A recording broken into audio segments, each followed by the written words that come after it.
게 좀 있는 것 같아서 조금 감안하고 제가 이제 제 나름대로 물론 책을 바탕으로 합니다. 책을 바탕으로 설명드리도록 하겠습니다. 그래서 책 처음에도 얘기했지만 이제 약물 유전책 같은 경우에서는 이제 진의 발달, 진을 발견하고 그 유전체에 대한 그런 것들이 이제 어떤 것이 영향을 미치는다는 것이 조금 더 편리하면 되겠다. 사실은 파마코지네틱스, 파마코지노믹스, 그다음 파마코오믹스까지 오면서 이 최근에 파마코오믹스 쪽으로까지 오면서 이런 것들이 계속 발전이 되는데 가장 중요한 건 사실 기술의 발달인 것 같아요. 이 유전자를 우리가 이제 뭐 PCR이나 이런 걸로 간단하게 지금 간단하게 옛날에 복잡했죠. 어쨌든 그런 것들을 하고 이제는 하이스루프 펑셔널 베리에이션 뭐 이런 것들은 뭐 하이스루프 시퀀싱이 좀 가장 큰데 시퀀싱 기술 발달은 이제 유전체로 이제 조금 더 큰 것을 이제 우리가 갈 수 있게 됨으로써 좀 더 이제 지노믹한 레벨로 가게 되고 그다음에 요즘에는 이제 좀 더 이제 이건 사실 좀 아직도 아닌데 나중 얘기이긴 한데 점점 더 단백질 레벨에서 음, 왜냐면 이게 유전자가 발현되는 것과 유전체에서 유전자가 발현되고 여기서 다시 단백질로 갈 때 또 이게 조금씩 차이가 나타납니다. 그 단백질, 그러니까 암호가 있지만 지도가 있지만 이 지도에 대해서 이런 설계도에 대해서 만들긴 한데 만들고 난 다음에 이 단백질 구조를 아미노산 여러 개로 한 다음에 소표체로 나갈 때 여기서 어떤 당 같은 게 또 붙게 되겠죠. 이런 등등에서도 또 작용이 또 변할 수도 있어요. 그래서 이런 것들을 좀 더 보려고 좀 더 하고 있는 것 같아요. 근데 일단 이런 학문들이 있고 이것들이 그냥 나온 것이 아니라 이제 지노타이핑을 하는 기술이 발전하고 이제 드럭 리스폰스를 알 수 있으니까 이거를 뭐 전향적, 후향적으로 연구하는 방향에 따라 조금씩 다른데 일단 기본적으로는 이제 유전체에 대해서 우리가 분석이 가능해진 이후에 조금 더 맞춤 의료를 가능하게 되는 그런 것들이 되는데요. 아직 지금까지는 그렇게 많지는 않아요. 근데 점점 더 이제 조금 더 이제 나가고 하려고 하고 있고요. 저 183페이지까지는 한번 쭉 읽어보시면 될 것 같아요. 근데 정설적인 내용도 있지만 좀 이렇게 사견에 불과한 내용도 조금 있는 것 같아요. 제 생각에는. 그래서 좀 이게 맞다 안 맞다 보다는 그냥 한번 참고로 보시면 좋을 것 같고요. 그래서 아까 약물 유전체약 183페이지 보시면은 이거 상용량을 투여했을 때 효과가 잘 나타나지만 약하게 나타나는 환자도 있고 부작용이 나타나는 경우도 있고 그러니까 환자에 따라서 유전적, 생리학적, 병태 생리학적, 환경적 요인이 다른 건데요. 유전적 같은 경우에서는 이렇게 지노타입이나 하이스로프 시퀀싱 등을 볼 수가 있는데 환경적 요인에 따라서 변하는 것들에 대해서는 또 이제 단백질 같은 경우에서 이제 후생학적으로 조금 바뀐다고도 얘기를 많이 하는데 이런 부분들도 있는 것 같아요. 점점 더 어렵죠. 사실 그러니까 어렵다기보다는 이제 기술이 발전할 때 우리가 아는 게 많아지니까 조금 더 그렇게 되는 것 같아요. 그래서 그러면서 발전하고 있고 맞춤의학적인 거에서는 사실 조금 한방이 맞춤의학이긴 한데 이게 좀 많이 다릅니다. 왜냐면 이쪽에서 맞춤의학은 기본적으로 이제 실험적인 것이 들어가 있어요. 그러니까 실험을 해서 정확한 근거가 있어서 어떤 유전자가 어떻게 변형됐기 때문에 이걸 사용하는 것이 맞춤의학인 거고, 한방에서 말하는 맞춤의학은 사실 조금 다르죠. 많이 다르죠.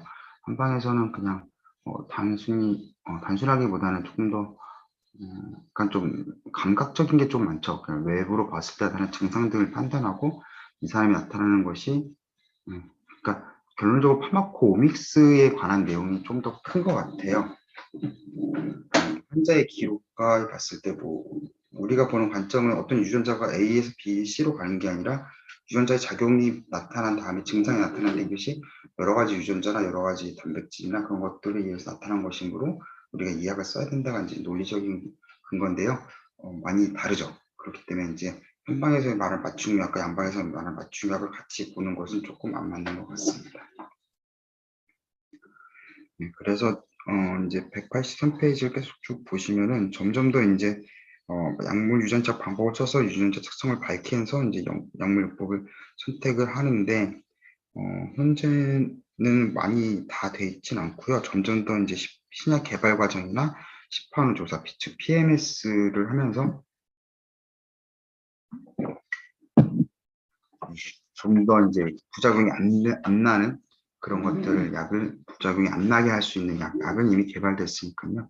부작용이 안 나게 하는 방법을 좀 더 효율적으로 쓰는 것들을 하고요. 가장 많이 쓰이는 쪽은 아무래도 항암제 쪽입니다. 그래서 그것에 대한 내용은 또 차차 설명을 드릴게요. 그래서 그래서 이렇게 PMS나 아니면 처음부터 이제 개발했을 때 바이오마커에 대해서 이제 그런 것들, 어떤 바이오마커라는 것이 즉 진이나 거의 진이죠. 그 유전자 발현이 어떻게 되어 있는지를 판단한 다음에 그것에 따라서 약을 어떻게 쓰냐는 건데, 그게 이제 약물 라벨링, 그러니까 약물 설명서에 꼭 기입을 하게 되어 있거든요. 물론 밝혀진 것과 임상성에 의의가 있는 것만 쓰게 되어 있습니다. 그래서 그것들이 어떤 게 되냐면요. 이제 185페이지 그림 6-2가 풀었었는데 제가 못하예요. 그림 6-2를 참조하시면 되고요. 일단은 크게 여기서 계속 중요하게 얘기하는 약물 수용체, 일단 여기 책에 나온 순서대로 약물 대사 요소, 약물 수송, 이것도 못하네요. 약물 수송체, 못하고 좀 많네요. 죄송하게. 약물 수송체, 그림이고, 약물 대사요소, 약물 수송체, 약물 수용체인데 사실 가장 크게 영향을 미치는 약물 수용체예요. 즉 리셉터라고 얘기하는 약물이 직접적으로 작용하는 것도 유전자형에 따라서 변형이 있겠죠. 그 다음은 약물 대사 효소, 그 다음 약물 수용체인데요. 이 책에서는 왜 약물 대사 효소부터 먼저 나왔냐면 현재로서는 이 연구가 가장 많이 되어 있고 좀 일반적으로 작용하는 것이 많기 때문에 약물 대사 효소를 썼고요. 그 다음에 이어서 약물 수용체, 그 다음에 약물 수용체인데요. 사실상 실제로 그런 약물 수용체가 조금 더 약물의 정도 더 큽니다. 약이 직접 작용하는 부위에 따라서 이것이 바뀌는 것이 더 크지, 그 대사나 이제 뭐 배출이나 흡수나 이런 문제는 사실 좀 부차적인 문제거든요. 양리가 더 커요. 근데 이건 약동학적인 관점으로 조금 더 봤기 때문에 조금 더 그런 것 같아요. 그래서 이제 그림 6-1을 보시면은 약물 반응 형성의 복합적인 특성이 나와 있습니다. 그래서 A번이 대사 효소에 대한 얘기예요. 이 약이 사이토크롬 P2D6에 의해서 대사가 되는데, 만약에 두플리케이션이라서 그 유전자가 발현이 많이 되어 있는 거면은 대사가 많이 되기 때문에 체내에 있는 농도가 컨센트레이션이 줄어들겠죠. 그다음에 발현이 중간 정도 된 노말이라고 표현하는데, 일단은 중간이니까 노말이라고 얘기를 한 거고요. 그래서 어떤 게 노말이 되는 거는 이제 또 유전자마다 좀 다르겠죠. 뮤테이션 됐다는 거는 하나가 아니면 두 개가 이제 작용이 조금 반감됐다는 소리입니다. 그래서 발현이 적게 나므로 2D6에 이제 발현이 적게 나거나 작용 자체가 줄어들어서 이것이 대사가 되지 않으면 이제 세내 용도가 올라가서 이제 부작용이 나타나게 되고요.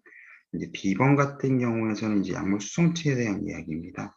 B번이 이제 PGP 발현 정도, 보통, 그러니까 먼저 지금 말씀드리면은 대사효소나 수용체 같은 경우에서는 자체적으로 조금 능력이 좀 줄어드는데, 이런 수송체 같은 경우에서는 그 수송체 기능 저하보다는 수송체의 발현이 좀 줄어든다 라는 경우가 좀 많나 봐요. 근데 이게 좀 밝혀진 게 조금 애매합니다. 그 양이 줄어든다, 늘어난다는 뭐 카나 PXR 등에 있어서 트랜스크립션이 늘어나고 프로테인 레벨이 올라간다는 거 있는데 경우에 따라서 조금씩 다른 것 같아요.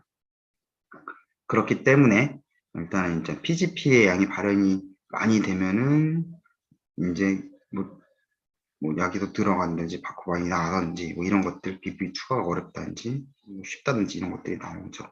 그다음에 약물 수용체 같은 경우에서는 여기서는 세로토닌 리셉터 같은 그러니까 HT3 수용체에서 이제 세로토닌이 이제 신경전달 물질에 대해서 이제 반응성인데, 이것도 마찬가지로 약물 수용체나 이런 것들이 조금 문제가 생기면은 어떤 것들 반응성이 이제 낮거나 높거나 이런 것들이 생기게 됩니다. 그러니까 즉 이런 것들을 하기 위해서는 먼저 선형적으로 아니면 PMS 시판홀 연구를 통해서 어떤 유전자가 내가 타겟하는 수용체나 대사요소나 약물 수송체에 영향을 미치는지를 먼저 알아야 되고요. 두 번째로는 내가 타겟하는 이런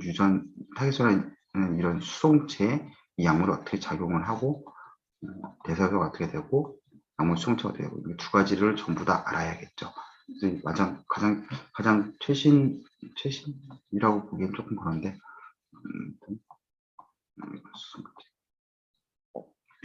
최근에도 똑같이 연구가 많이 되고 있고 중요한 거는 일단은 드러그 그 노출에 대한 인상적인 반응이 달라지는 것이 이제 발견이 됩니다. 그러니까 시파노 조사를 지금 계속 모으는 이유도 사실 이것도 있는 거죠.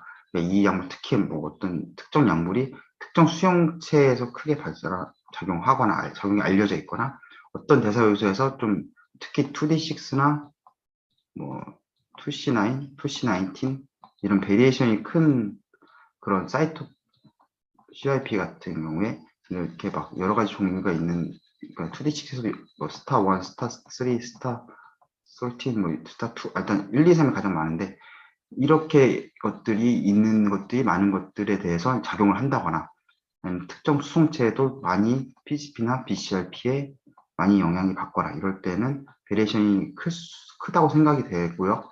그럴 때는 조금 더 이제 관측을 하게 되고 아니면 이제 그런 부작용들이 많이 나타날 수 있는 확률이 높다거나 그다음에 지노타입 그러니까 유전자형을 봐서 이제 스페이스피하게 약을 쓰거나 그다음에 이런 수용체에 대한 MOA 그러니까 즉 작용에 대해서 확실하게 알려져 있거나 그다음에 이 드러그 타겟이 되게 유전자를 이렇게 다양성이 많은 것들 그리고 부위에 따라서 어떻게 유전자 발현이 달라지는지 것들을 이제 있고 그다음에 이제 또 이런 것들에 의해서 그 임상 시험 같은 것이 좀 디자인이 좀 변형되고 이런 것들이 이제 그 라벨에 그 설명이 돼야 되는 거죠.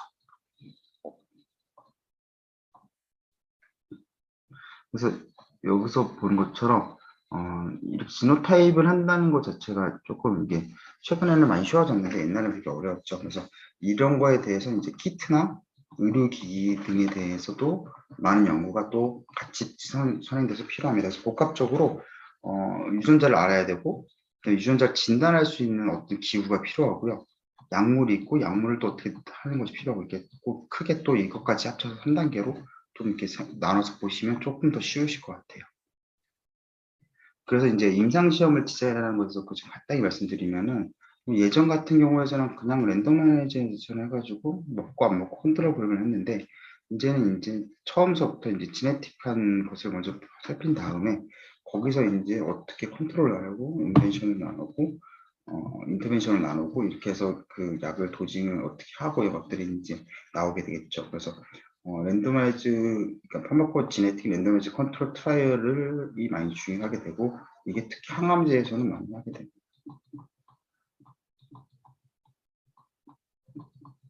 이것도 뒷부분에서 조금 더 설명을 드릴게요.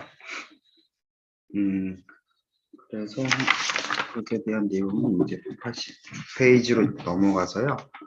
먼저 잠시만요. 일단 186페이지 넘어가기 전에 설명을 계속 이어갈게요. 그래서 우리나라 같은 경우에서는 이제 미국은 당연히 FDA 사이트에 가면은 뭐 여러 가지 정보가 있을 텐데요. 우리나라에서는 그 의약품 안전나라에 의약품 통합 정보 시스템이라는 게 있어요. 거기서 보시면 약물 유전 정보가 있습니다. 그래서 검색을 해보시면 되고요. 이것이 제가 이번 자료가 뭐 이런 사이트도 링크가 많이 되어 있고 설명이 되게 많아서 자료는 공유를 할게요. 그래서 자료를 참조해 주시면 될 것 같고요. 약물 유전자 종류를 눌러보면은 검색이 가능하고 그다음에 여러 유전자들이 나옵니다. 그래서 총 지금 이제 데이터베이스에 있는 거 한 200건 정도가 되고요. 이것들이 이제 라벨링이 된 그러니까 우리나라에 수입된 약물 같은 경우에서는 사용상의 보고 설명서도 이제 자세하게 나와 있어요. 그래서 한국인의 특히 이게 유전자라는 게 이제 인종마다 좀 다르다고 전 설명드렸잖아요. 그런 이유로 한국인의 유전자 정보에서 눌러보시면은 이제 약물을 검색할 수 있고요.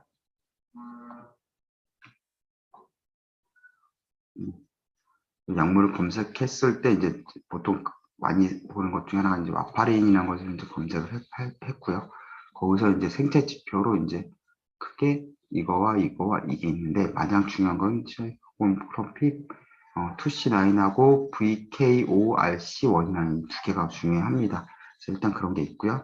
아까 말씀드린 것처럼 이제 세 가지가 필요하다고 했죠. 유전자를 알아야 되고, 그다음에 이걸 판단할 수 있는 이제 검사 시약지도 있어야 되고, 그다음에 이제 약물에 대한 정보가 필요한 건데, 이 세 가지가 하나의 세트로 해서 이제 우리가 이것에 대해서 맞춤 약이라고 하는 맞춤 약제를 하는 것을 하게 되는데,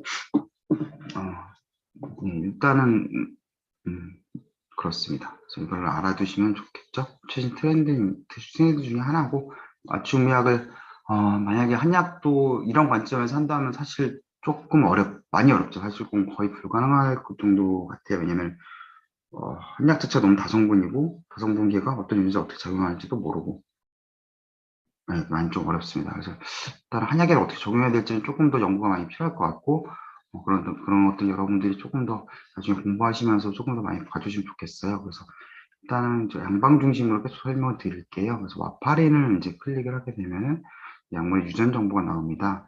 그래서 유전 정보에서 유전형의 어떤 것들에 대해서는 와파린을 어떻게 쓰라는 것이 나오는데, 이제 보시면 아시겠지만 아까 제가 수용체가 중요하다고 했죠.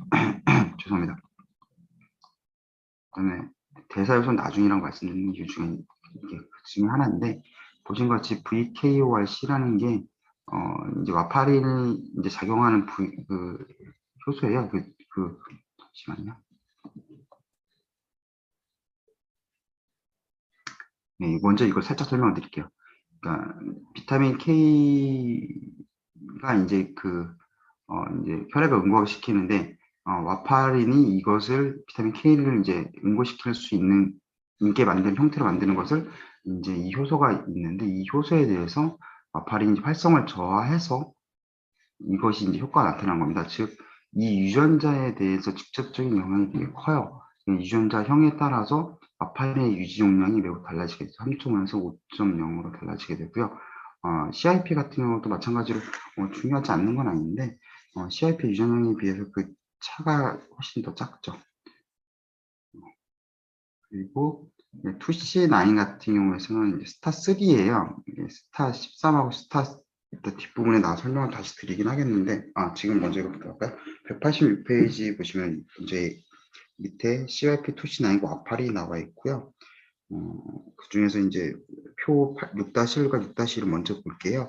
보시면 9-3, 9의 별표 3이고 9의 별표 13이 있는데, 아미노산 변이가 있고 기능 변의 활성이 없다고 되어 있는데, 사실 활성이 없는 건 아니고 활성 감소라고 쓰시는 게 좋을 것 같아요. 왜냐면 여기서도 지금 설명서에서 나온 것이 이 42614AC가 스타 3이고요. 이 스타 3에 대해서 작용을 하니까 활성 감소시키니까는 A에서 C로 바뀌는 그것이 이제 되고요. 그래서 CRP2C9 스타 3에 대해서는 이제 변이가 있으므로 작용하는데, 이것을 지금 제가 이 표를 그러니까 한 번에 제가 다 설명하다 보니까 조금 왔다 갔다 하는 건 있는데, 계속 연달아서 계속 봐주시면 좋을 것 같아요. 이 마파린은 또 특징적으로 S폼과 R폼이 있는데, 이성질체 차이가 큰 약물 중에 하나입니다.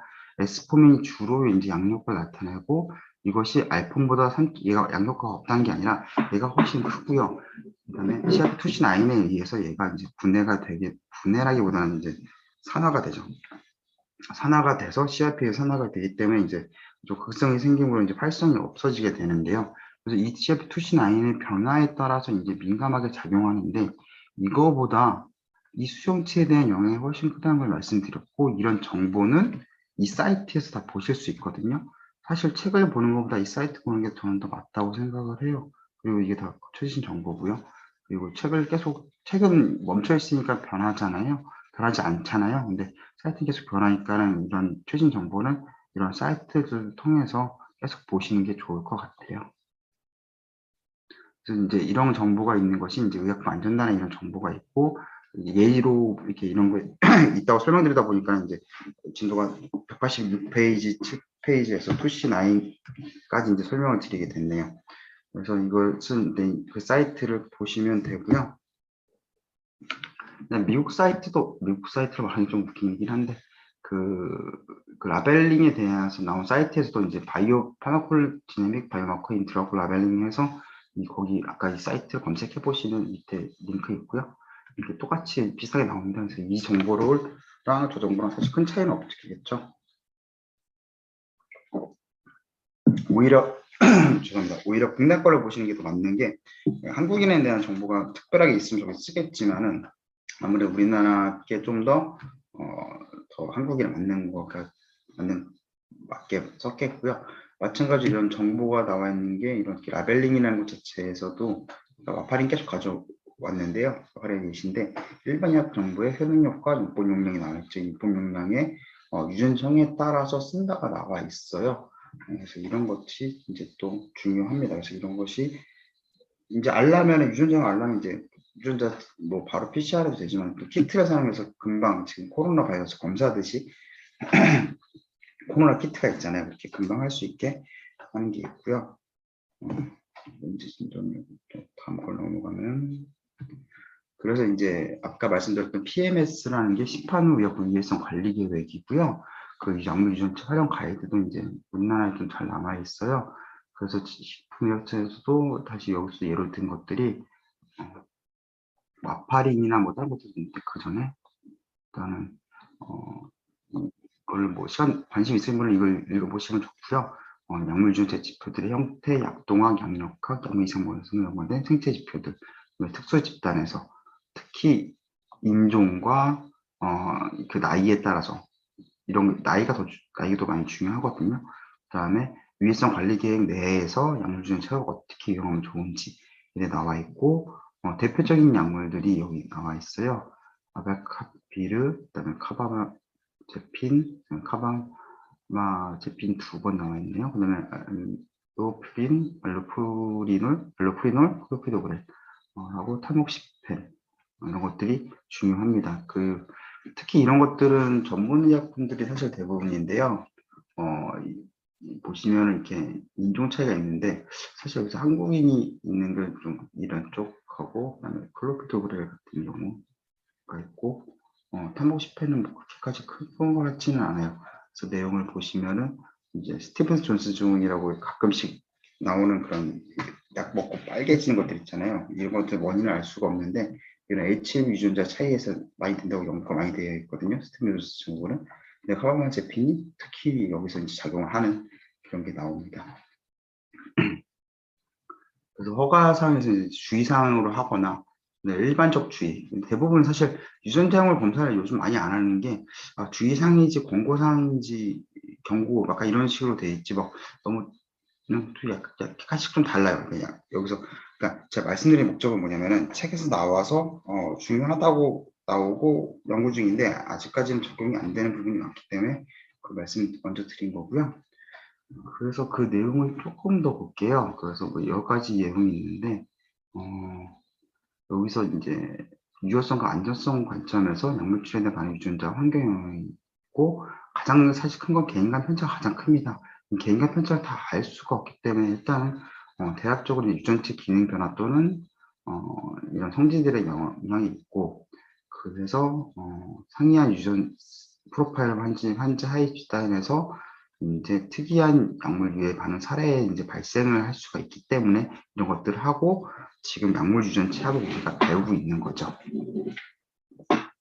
그래서 이런 것들이 어떻게 하고 저렇게 하고 이런 것들이 내용을 이제 읽어보시면 책의 내용과 거의 비슷한 내용을 정리한 거고요. 말씀드리고 싶은 부분은 이 부분입니다. 소아에서는 특히 더 다릅니다.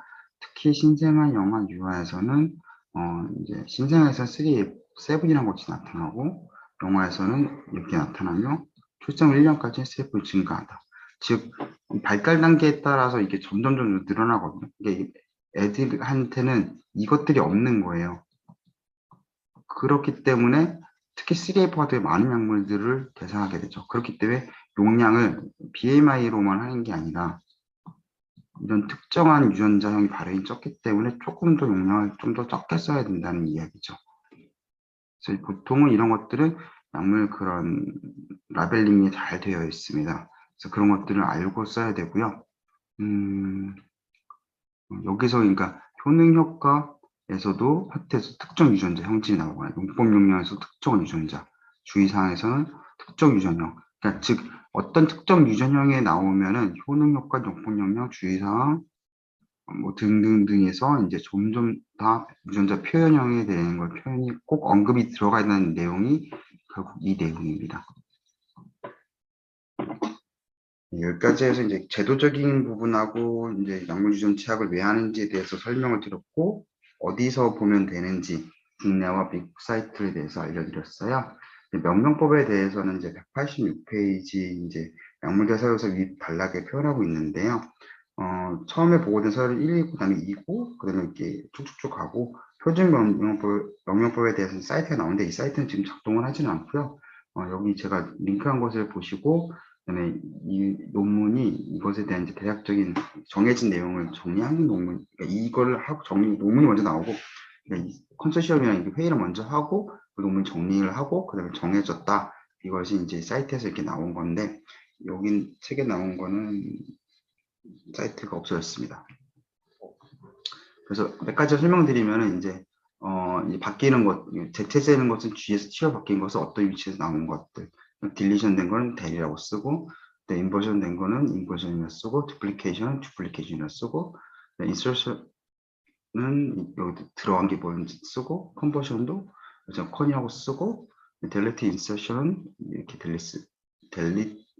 델린스라고 쓰고, 보시면 이제 직관적으로 아실 수 있잖아요. 근데 그 위치가 어디냐에 따라서 이렇게 되는 겁니다. 각각에 대한 설명도 여기 써 있으니까 참고하시면 될 것 같아요. 그래서 이제 책에서는 이제 가장 연구가 많이 된 순서로 이제 설명을 한 것 같아요. 처음에 약물 대사 효소고, 일상에서 이제 CYP 2C9, 2C19, 2D6에 대해서 각각의 예시로 나와 있고요. 와파린 같은 경우, 그러니까 표열 6-1을 보시면은, 일단, 한국인에서는 이제 EM 빠른 대사자, IM, 이제 여기가 대부분이고, PM은 거의 없죠. 그래서 3 같은 게 활성 감소예요. 보시면 아시겠지만, 활성 없음이라고 6-1에 나와 있는데, 활성 감소가 맞을 것 같고요. 그래서 중간 대사자 보시면 스타 11 돼 있는 게 빠른 대사자인데, 스타 3로 바뀌면서 이제 많은 수가 이제 대부분이 됐죠. 원래 1, 2, 3이 대부분 13은 사실 거의 없어요. 그래서 우리 그 보고서 아까 봤던 그 약물 사용상 주의사항에서도 13에 대한 정보는 없고요. 그래서 이렇게 2C9은 이렇게 크게 EM과 IM 거의 대부분이 이렇게 되어 있고요. 그래서 CYP2C9에 대사되는 이런 아바트rum 보팩 잘 모르겠네요. 셀럽시브, 그다음에 이런 것들에 있어서는 많이 하게 되고 그 대사에 대해서 많이 관여하고 있고, 특히 와파린이 가장 많이 유명합니다. 그러니까 보시면 이렇게 연구상으로서는 노잘탄 같은 경우도 이렇게 CYP2C9에 있어서 지배를 많이 받는다고 얘기는 해요. 근데 이게 안 쓰여진 이유가, 일단 책에서도 보신 것처럼 스타3,3가 제노타이핑 되는 숫자가 개체수가 2,000명에서 그러니까 0.02%, 1%, 뭐 이 정도밖에 안 됩니다. 그래서 되게 적은 숫자인데 여기서 하나 찾았어요. 그래서 일단은 안 써져 있는데, 이거 같은 경우는 대사에 영향을 주어도 임상상 약효력부작용이 큰 영향이 없을 수도 있어요. 그러니까 이 사람이 자체가 별로 없기 때문에 이건 극단적인 얘기니까 많이 안 해서 이렇게 안 올라오는 경우도 있는 것 같아요. 로자탄을 조금 더 보시면은 토시나인에서 정사가 잘 되게 되면은 CMX나 AUC 같은 게 이렇게 됩니다. CMX가 235 나노그램 per ml인데 대사가 안 됨으로 훨씬 많이 늘어났고요. 그에 비례해서 AUC도 곡선하는 것도 엄청 많이 늘어났죠. 그리고 대사가 안 되므로 이것에 대한 대사 물질 자체가 엄청나게 줄어든 걸 확인할 수 있어요. 그러니까 이것의 의미는 무엇이냐면은 만약에 대사체가 양리 활성이 없는 경우, 그러니까 대사체의 양리가 활성이 없는 경우는, 즉 대사체가 밖으로 빨리 나가야 되는데 이게 안 나오는 거예요. 그래서 모양물 자체가 계속 높아지니까 부작용이 증가하게 되는 거고요. 만약에 대사체가 이게 양리 활성이 나타나요. 근데 이만큼 나와서 효과를 놔야 되는데 양리 활성이 없기 때문에 효과가 안 나타날 수도 있는 거죠.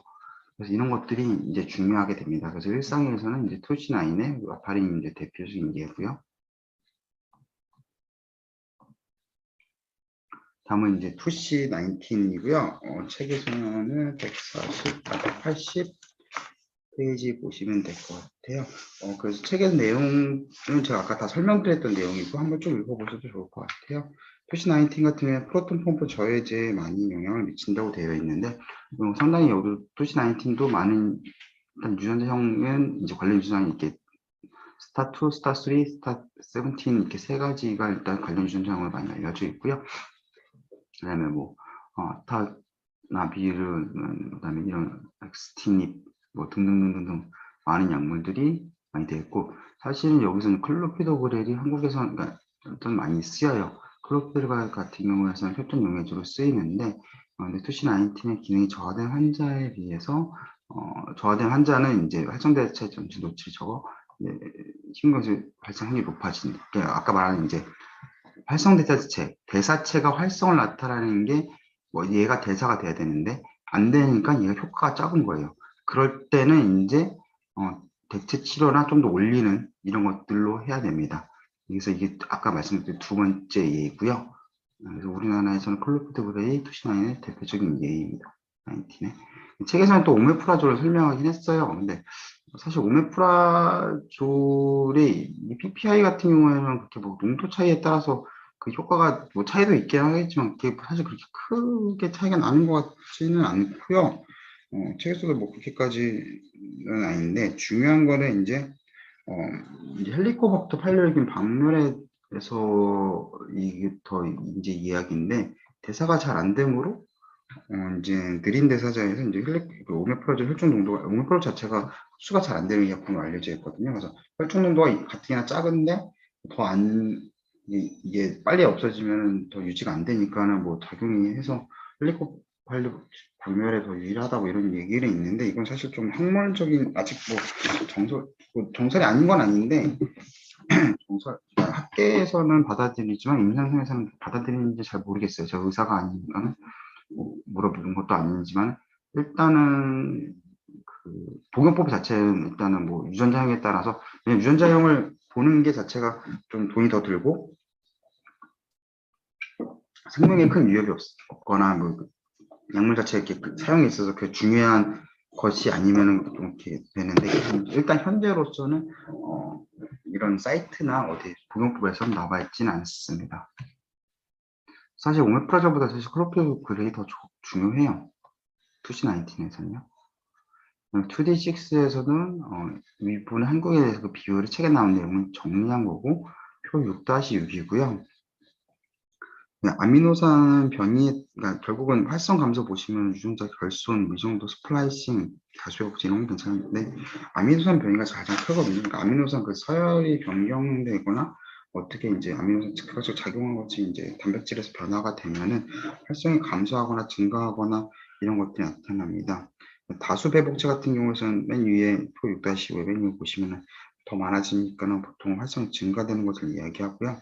보통 한국인에서의 분포에서 EM1, 2, 3이 이제 표준형이고 이것이 있으면 많아지는데 10하고 17이 있으면 이제 줄어드는데 17은 거의 없고 10이 좀 많죠. 그래서 이런 것들이 이제 느린 대사가 나타나는 사람들인데 여기서는 이제 카르베리토르나보다는 잠시만요.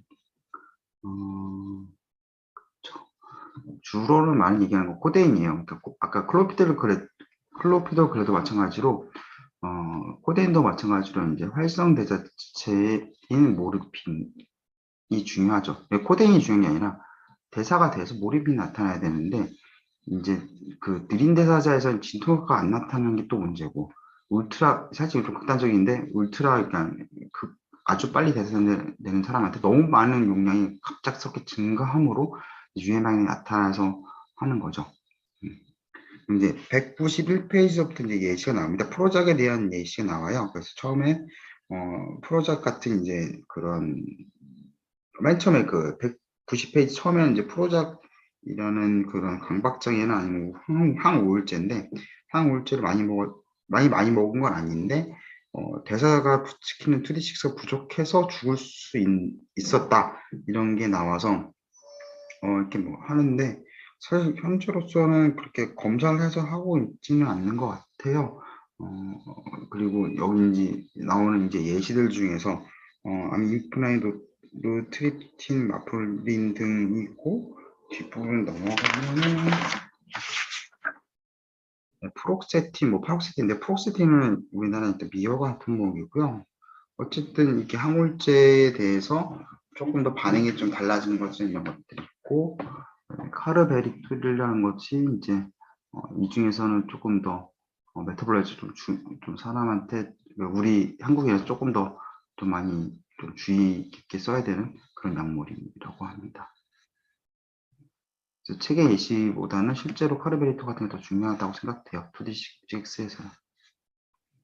이상대사에서는 이제 이상은 이제 아까 외우라고 말씀드렸던 이유가 계속 나와요. 계속 나오기 때문에 외우라고 말씀드렸던 거고 UGT, SULT, 메틸 트랜스포라제, 글루타치온 S 트랜스포라제 등이 있는데 이제 일상에서 대사에서 유전자 같은 게 많이 연구가 돼 있고요. 그 뒤로 갈수록 그러니까 수용체로 갈수록 그러니까 일상, 이상, 수용체 이렇게 얘기를 하면 일상 연구가 가장 많고 많이 영향이 있고 이상부터는 조금 줄어들어요. 근데 수용체 같은 경우에는 수송체보다 수송체 제가 말이 헷갈렸는데 트랜스포터 같은 경우에는 사실 중요하다고 얘기를 많이 하고 있는데 상대적으로 CYP에 비해서 중요도는 떨어집니다. 연구 분야에 있어서 좀 핫한 분야가 안 밝혀진 부분이니까 얘기를 많이 하는 것 뿐인 거지 사실 실제로 우리 몸에 중요한 건 CYP가 더 중요해요.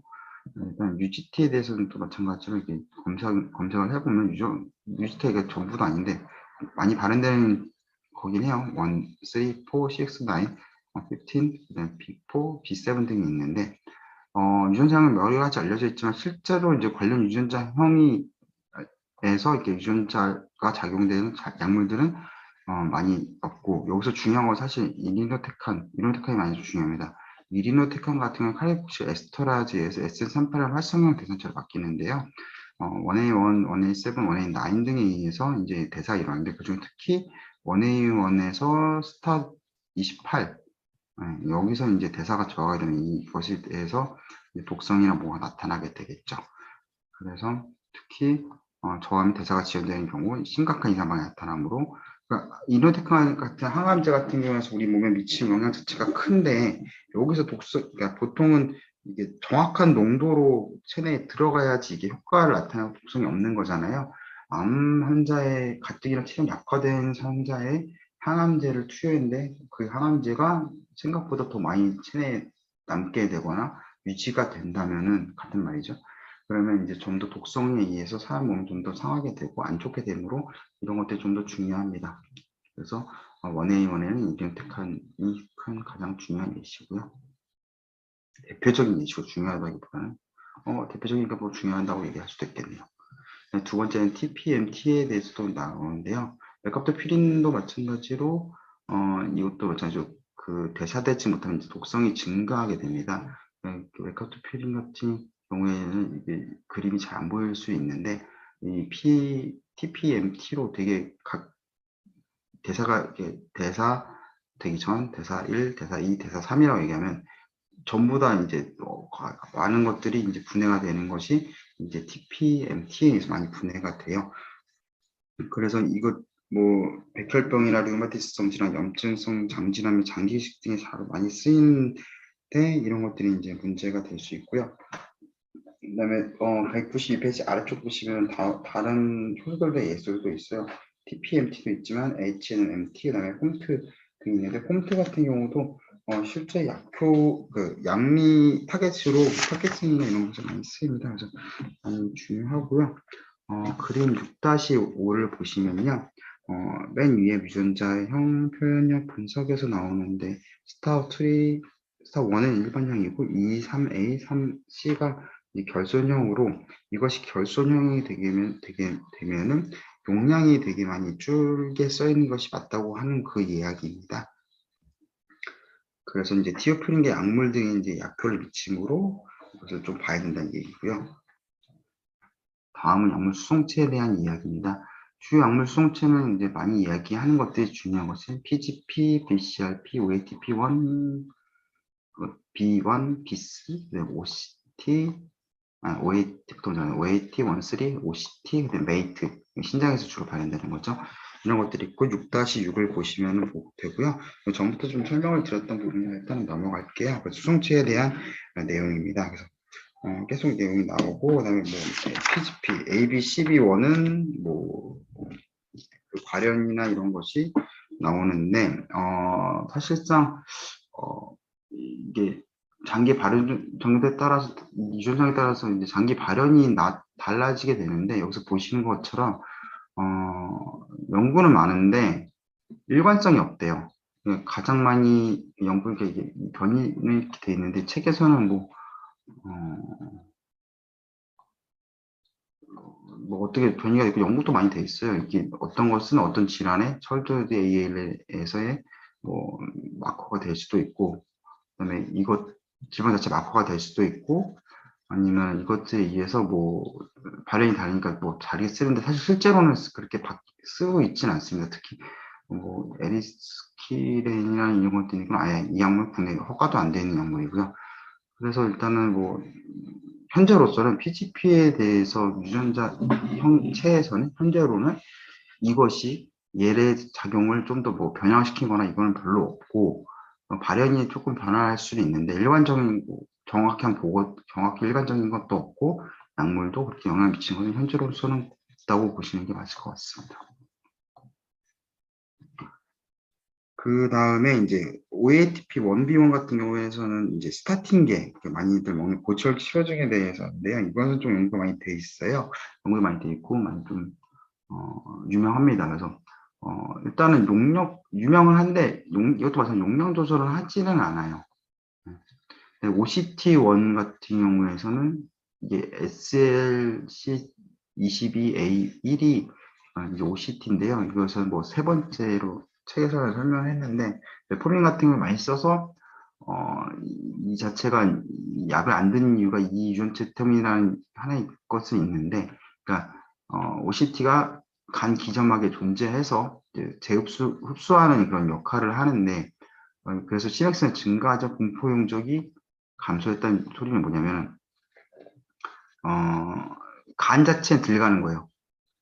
내보내는 거죠. 사실 간에서는 내보내고 혈관에서는 좀 더 많아지니까 흡수라는 게 혈관으로 들어가는 게 흡수라고 말씀드린 거잖아요. 혈관으로 들어가니까 심박수가 올라가는 거죠. 혈중 농도는 올라가지만 간에서 조직 농도는 줄어드는, 즉 분포 용적이 감소되는 거로 메포민이 작용하는 것이 간에서 이제 작용을 많이 해서 혈당을 이제 조절하는데, 그래서 이것 때문에 내당성이 뭐 할 수 있다는 보고지 사실상으로는 이렇게 뭐 조절하거나 그럴지는 실제로 뭐 의사 선생님들은 자기 좀 이런 연구 결과가 있으면 환자의 상태에 따라서 판단할 수 있는 권한이 있기 때문에 임상상에서는 제가 어떻게 사용하는지는 모르겠지만 일단 약리적으로, 그러니까 약학적으로 아니면 그 문서상을 봤을 때는 안 써있으면 사실 잘 모르는 거거든요. 그래서 일단 그렇게 쓰고 있지는 않는 것으로 일단 판단은 됩니다. 그래서 OATP 1B1에 대해서 조금 더 이제 순서대로 가면은 SLCO 1B1이고요. 이거 같은 경우에는 스타틴 계열에서는 연구가 엄청 많이 되어 있어요. 이쪽에서는. 심바스타틴, 특히 근육병증에 대해서 이게 나타난 이유가 비율이 증가함으로, 이것을 근육병증이 나타나니까, 그러니까 그림 6-8, 8이 199페이지 보시면 되고요. 이 OC1, CC 같은 경우는 심바스타틴 농도가 엄청 올라가 있죠. 그래서 이것이 관계가 있기 때문에 뭐 차이가 있는 것을 일단은 완전히 밝혀진 거긴 해요. 근데 현재로서 용량 조절하는 게 조금 좀 신기하긴 한데, 일단은 근육병증이나 그 발현 자체가 이렇게 많지는 않나 봐요. 보시는 것처럼 프리퀀시 자체가 높지는 않고요. 그다음에 그렇습니다. 그래서 일단은 근육통증에는 많이 관련되어 있는데 뭐 이건 참고로 아시면 되는데, 근데 워낙에 연구도 많이 되고 유명한 거니까 TP 원비원에서 이제 스타틴 계열 약물이 유전장에 따라서 부작용의 근육통증 나타날 확률이 증가한다라고 알아두시면 좋을 것 같아요. 이제 마지막으로 약물 수용체, 이게 사실 좀 더 중요한 것 같아요. 처음에 이제 예시로 나온 게 그러니까 즉 약물이 작용하고 직접적으로 반응하는 것. 와파린 같은 경우도 마찬가지죠. 그 VD 어쩌고저쩌고 되어 있던 그런 전환 효소에 의해서 이제 와파린이 작용하는데, 그것이 이제 발현이 어떻게 되냐, 그러니까 발현이 정도가 어떻게 되냐에 따라서 어떻게 얘가 작용하냐에 따라서 많이 바뀌니까 약효과가 직접적으로 작용하게 되는데, ADRB2 같은 경우, 베타2 아데노신성 효용성 수용체 같은 경우도 마찬가지입니다. 그래서 이것의 변이에 따라서 이제 반응이 3, 4배 정도 감소하게 되고요. 반응 자체는 사실 매우 적습니다. 매우 적으니까 좋고요. 그리고 또 이제 처음에 있던 그 AG형 같은 경우에서는 이제 글리글리 환자에 비해서 방치가 높거나 장기 투여 결과시 장애에 대한 가능성 연구는 있는데, 이게 고혈압과 상관관계가 없다. 즉 작용 자체가 그렇게 크지 않다라는 얘기거든요. 그러니까 ADRB에 의한 변이는 발현성 크게 감소할 수 있으나 책에서 뭐 16번 위치가 많이 중요하다고 얘기하는데, 사실 16번 위치가 실제로는 발현도 적고 뭐 한국인에서 연구에서는 뭐 원발성 고혈압에도 큰 영향을 미치는 것 같지는 않고, 장기 투여시 가능성이 있다는 연구지 실제로는 뭐 그렇게까지 중요한 것 같지는 않아요. 그러니까 사실 책상 그거는 그냥 연구의 보고로 보시면 좋을 것 같아요. 이거 얘는 적절한 예는 좀 아닌 것 같아요. 책에 실을 정도의 예는 아닌 것 같습니다.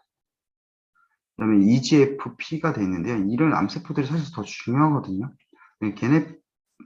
게피티니브 이거 같은 경우에서는 EGFR 활성 변이가 있는 변이가 있어야지 쓸 수 있는 거예요. 그러니까 이 협력어가 중요한 게 이게 써 있는 거에서만 이제 보험약화가 적용되기 때문에 사실 그런 측면에서 많이 중요하고, 안전한 사용과 효과 있는 사용에서도 중요하고, 첫 번째는 사실 안전한 사용과 효과 있는 사용인데 보험 얘기를 또 안 할 수 없죠. 약가에 대한 이슈도 약에서 개발해서 매우 중요합니다.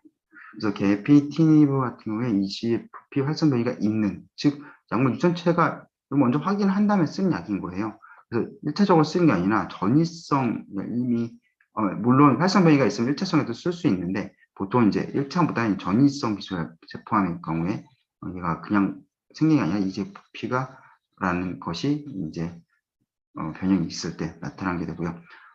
특히 그래서 이런 것들이 이제 맞춤의학에서는 아무래도 항암제 같은 것이 조금 더 발달되어 있고 많이 있습니다. 근데 세 번째로 이제 허세틴도 많이 얘기를 되는 거죠. 허투가 익스프레션이 많이 되는 유방 함정에 쓰는 것이 많이 중요하고요. 특히 지금 여기서 설명드릴 개념이 동반 진단이라는 개념이에요.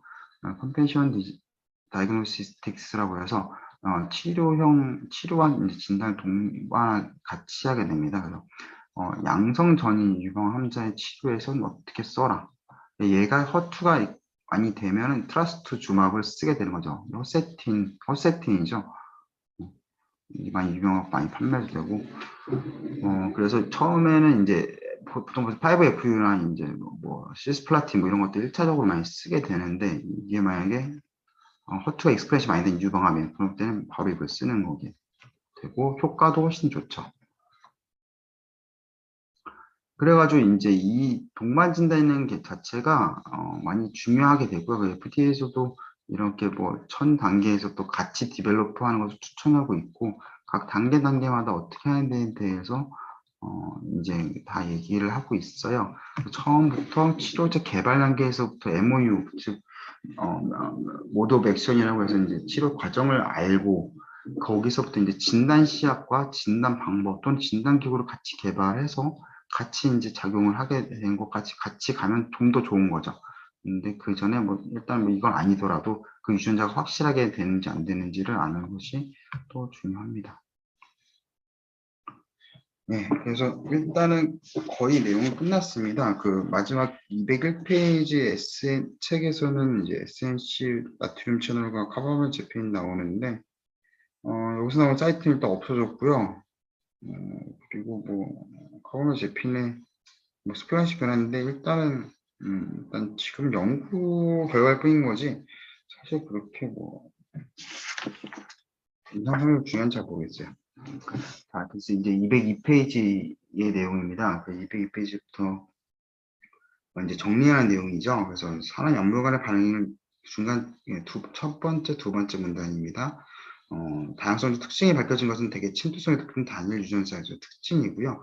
현재까지 아직은 모든 것이 다 밝혀진 것이 아닙니다. 생각보다 과학 발전이 그렇게 많이 되진 않고, 표 6-8 보시면 아까 허세팀처럼 이제 FDA가 승인한 동반 진단법이 나오는데, 허세틴, 어비톡스, 그다음에 글리백 같은 이마티닉 같은 이제 완전히 표적형이죠. 표적형 항암제를 이야기하는 것들이죠.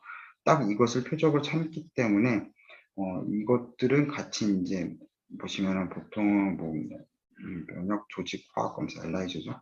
유전자 정보 검사 PCR이죠. 그러니까 조직을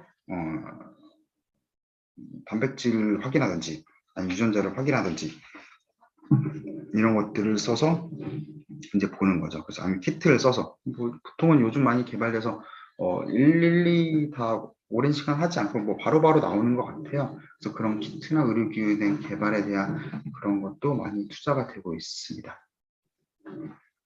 그래서 203페이지 보시면요. 유전자 변이 하나, 둘, 셋, 네 번째 블럭입니다.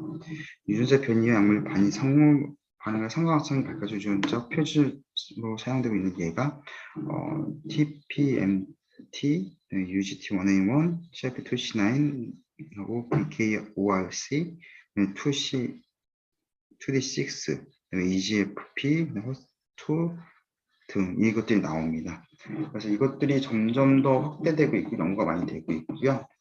마지막으로 그리고 좀 계속 뒷부분에 나오는 이제 윤리적인 측면에서 이제 개인정보도 되게 중요하거든요. 점점 더 이런 일차적인 의료 데이터 자체가 개인정보로 되게 중요하기 때문에 사실상 개발이 되게 점점 더 어려워진 이유도 사실 그런 이유도 있습니다. 그래서 결론적으로 말씀드리면 이제 유전자에서 이제 전사가 일어나고 그것들이 이제 단백질 레벨에서 이제 대사까지 왔을 때 그것들이 이제 영향을 어떻게 유전자에 따라서 아니면 대사 물질에 따라서 각각에 대해서 특징에 따라서 엔자임이나 아니면 수송체나 대사체나 이것들이 점점 유전자 베리에이션에 따라서 우리 몸이 다 다르게 되고요. 가장 유명한 것들은 이제 그 고혈압이나 그다음에 이거는 심혈관계인데 그러니까 혈전 용해를 어떻게 되냐 간독성에도 많이 중요하고요. 아까 근육 용해증, 그다음에 페리페럴 뉴티스 이런 것들, 미소니아시드 간질력을 많이 쓰는 것들이 말초혈관에서 어떻게 작용하는 것들에 대해서는 이제 많이 알려진 것들이라서 이런 것들은 많이 얘기를 실제적으로 쓰는 예들은 다 알아두시면 좋을 것 같아요. 그래서 점점 더 이런 측면에서 많이 개발되고 있으니까는 연구자 입장에서는 사실 되게 매력적인 부분이고 많은 연구가 필요한 것 같아요. 특히 한약도 되면 좋겠죠. 되면 좋긴 하겠습니다. 근데 약간 좀 현재로서는 되게 어려운 일인 것 같아요. 좀 아쉬운 부분이 많습니다. 생물약작은 이제 여기까지 해서 생물약작 부분 끝났고요.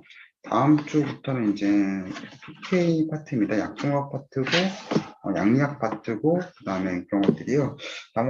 이번 주까지는 그래도 조금 친숙하셨을 내용인데 다음 시간부터 살짝 걱정인데 좀 더 설명을 또 잘 해보도록 또 노력해 보도록 하겠습니다. 예, 이것으로 수업은 또 마치도록 하겠습니다.